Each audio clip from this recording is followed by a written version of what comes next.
ओडिया स्वाभिमानर प्रतीक विजु पट्टनायकंकर 28तम श्राद्ध दिवस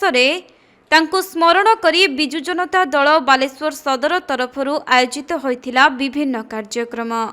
तिलतर्पण माल्यार्पण जलछत्र एवं उद्घाटन और साधारण सभा माध्यम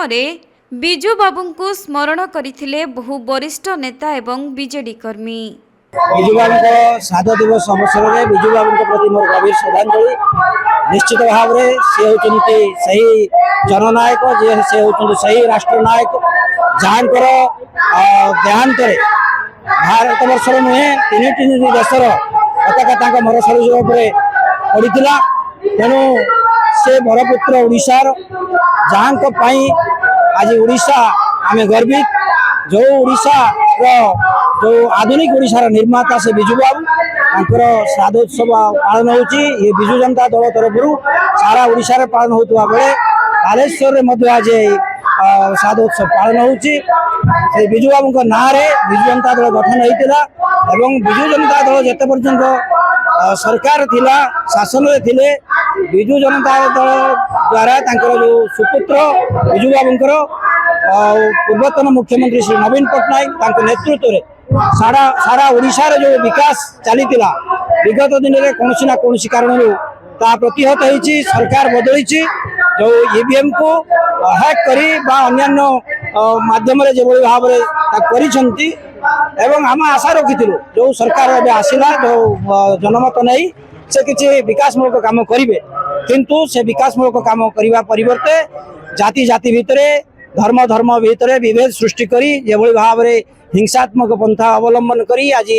विकास जगह विनाश करने को जाऊँगी चेतई देवा चाहूँ। आम विजु बाबू आदर्श अच्छु विजु बाबू जनता दल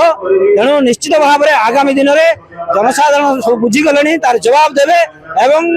विकास कथा जहाँ थिला त्वरान्वित करेंगे। जो अस्मितार ना नहीं आसी विजु बाबू प्रतिमूर्ति को निया लगेगा एवं विजु बाबू प्रतिमूर्ति को भांगा एवं विजु बाबू जो बरपुत्र प्रति अपमान कर जो प्रयास कर निश्चित भाव में आम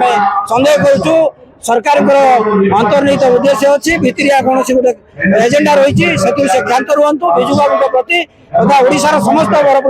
बरपुत्र मान प्रति उचित न्याय दिंतु एवं उचित सम्मान दिंतु। तेबे नुआ ओडिशा गठन रे तांकर थिला अमूल्य अवदान।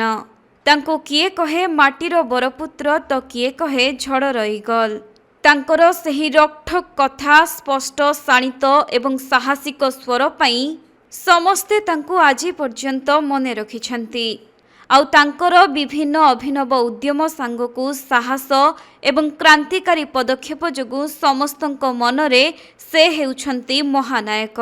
तेणु तांकर 28तम श्राद्ध दिवस बीजेडी बहु वरिष्ठ नेता एवं कर्मी माने तांको स्मृति को मने पकाइछंती।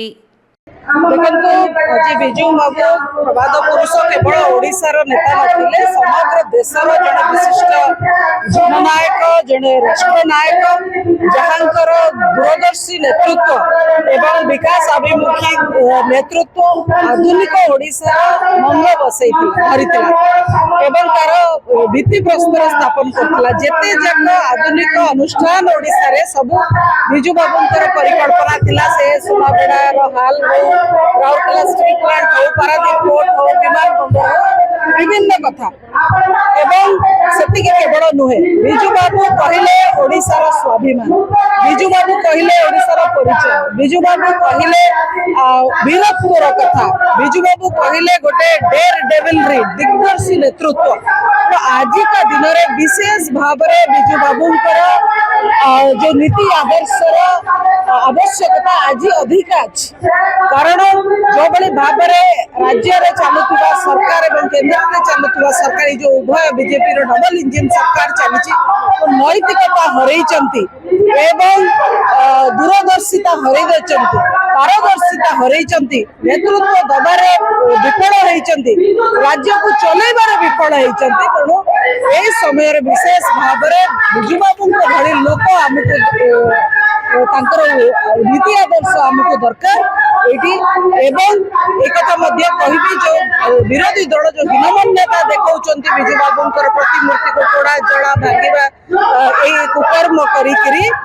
सेतुरु सेमाने निवृत्त रुहंतु कारण ये होची हीन राजनीति ये असहिष्णुतार राजनीति असुरक्षित मनोभाव राजनीति एवं मूल्यबोध विहीन राजनीतिर परिचय जदि प्रकृत में ओडिशा को आगे नबाकू चाहते ताले बिजू बाबूंकर लेगेसी को सुरक्षित रखंतु तार दायित्व नियंतु एवं बिजू बाबू जो दिगरे राज्य को नौतुले सेही दिगरे राज्य को बालेश्वरରୁ ପ୍ରସଞ୍ଜିତ ସେଠୀଙ୍କ ରିପୋର୍ଟ କୋଣାର୍କ ଲାଇଭ୍।